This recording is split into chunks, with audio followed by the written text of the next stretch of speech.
এই হলো হচ্ছে পানি কুমড়া। এটা হচ্ছে এই যে লাউয়ের মধ্যে একটু দেখতে, এই যে এটাকে বলে হচ্ছে পানি কুমড়া। এক আপু হচ্ছে জানতে চেয়েছিল যে আপু পানি কুমড়া কোনটা। এখানে পানিতে ইলিশ মাছটাও ভিজিয়ে রেখেছে। আর এদিক দিয়ে আপনাদের ভাই বাজার থেকে আজকে অনেকগুলো কাঁচা বাজার করে নিয়ে আসছে, ওগুলো হচ্ছে আবার গুছিয়ে নিলাম। আর আমার হেল্পিং হ্যান্ড হালিমাসি কাটাকাটি করে রেডি করে দিল। তো প্রথমে হচ্ছে তো আমি ঢেঁড়স ভাজিটা বসিয়ে দিলাম। হ্যালো এভরিওয়ান, আসসালামু আলাইকুম। প্রতিদিনের মতো নিয়মিত ব্লগ নিয়ে আজকেও আসলাম। আপনারা সবাই কেমন আছেন? আলহামদুলিল্লাহ এখন অনেকটাই ভালো আছি আপনাদের দোয়ায় এবং ভালোবাসায়। তো এই ভিডিওটা অবশ্য আমার 2 দিন আগের করা। এই দিনে হঠাৎ করে রান্না বান্না করতে গিয়ে কিছুক্ষণ পরে আমি অসুস্থ হয়ে যাই। রান্না করতে করতে হঠাৎ করে শেষে দেখবেন আমি মিসিং হয়ে গেছি, মানে এতটাই খারাপ লাগা শুরু হয়েছিল। তো যাই হোক, ভিডিও শেষে অবশ্যই আমি বলতেছি কারণটা কি ছিল। তো প্রথমে হচ্ছে ঢেঁড়স ভাজিটা আমি করে নিলাম। অনেকে অবশ্যই এটাকে ভেন্ডিও বলে। তো ঢেঁড়স ভাজি হচ্ছে আমি নামানোর আগ দিয়ে কিন্তু মরিচ পেঁয়াজটা দিই। কাঁচা কাঁচা মরিচ পেঁয়াজটা খেতে আমার কাছে ভালো লাগে ঢেঁড়স ভাজিতে।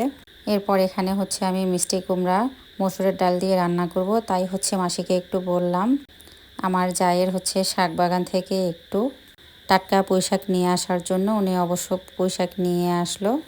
আর এদিক দিয়ে আমি হচ্ছে পেঁয়াজটা লাল লাল করে ভেজে নিয়ে মসুরের ডাল আর মিষ্টি কুমড়াটা একসঙ্গে দিয়ে দিলাম। আর এখানে হচ্ছে আমি কয়েকটা রসুনের কোয়া দিয়ে দিয়েছি গোটা গোটা।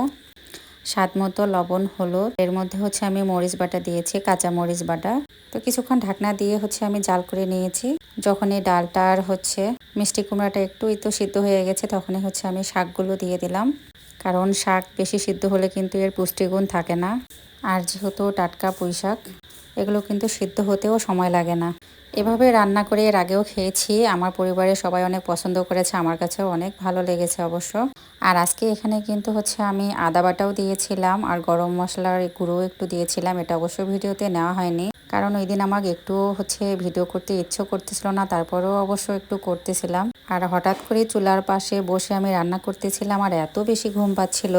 আমি আবার আমার শাশুড়ি আম্মাকে কিন্তু বলতেছিলাম, আম্মা আমার হঠাৎ করে কেন জানি খুব ঘুম পাচ্ছে।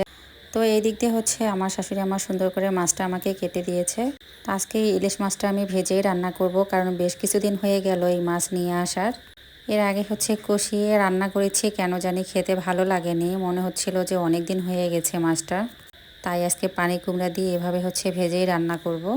এই মাঝখানে রান্নার আমি একদমই ছিলাম না, আমার শাশুড়ি আম্মা ফিনিশিংটা দিয়েছে।